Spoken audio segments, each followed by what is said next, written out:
حضرت علی نے فرمایا، کوشش کرو کہ دنیا تم میں نہ رہے، کیونکہ کشتی جب پانی میں رہتی ہے خوب تیرتی ہے، لیکن جب پانی کشتی میں آ جاتا ہے تو وہ ڈوب جاتی ہے۔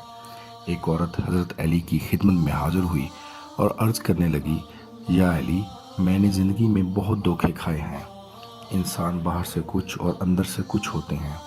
ہمیشہ میں نے دوسروں سے بھلائی کی، بھروسہ کیا، اعتبار کیا، نیکیاں کی، لیکن بدلے میں مجھے ہمیشہ دکھ اور تکلیف ملی۔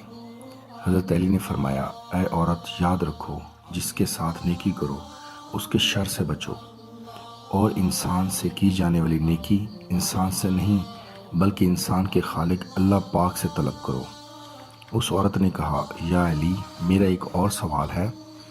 حضرت علی شیر خدا نے کہا، آج تک میرے در سے کوئی خالی ہاتھ نہیں گیا، کہو جو تم کہنا چاہتی ہو۔ تو عورت نے ہاتھوں کو جوڑ کر کہا، یا علی، کیا کوئی ایسا عمل ہے جس سے وقت سے پہلے ہمیں یہ معلوم ہو جائے کہ سامنے والا انسان ہم سے سچا پیار کرتا ہے یا نہیں؟ تو حضرت علی نے فرمایا، ہاں ہے، اللہ پاک کے علم میں کسی بھی چیز کی کوئی کمی نہیں۔ اگر تم یہ دیکھنا چاہتی ہو کہ سامنے والا انسان تم سے کتنا سچا پیار کرتا ہے تو تم 3 مرتبہ یا ودودو، یا حکیمو، یا کریمو، یا رحمانو دل میں پڑھو، اور جس سے تم پیار کرو اس کے چہرے میں دیکھو۔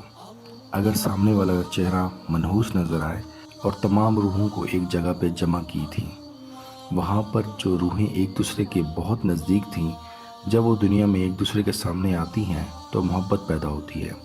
اصل میں روحوں کے ملنے سے محبت پیدا ہوتی ہے۔ کتنا عظیم ہے وہ انسان جو اپنے غم سینے میں چھپائے رکھتا ہے اور زندگی بھر ان سے مسکرا کے کھیلتا ہے۔ امید ہے کہ آپ کو ہماری ویڈیو اچھی لگی ہوگی۔ اگر اچھی لگی ہے تو اپنے دوستوں کے ساتھ ضرور شیئر کیجیے گا۔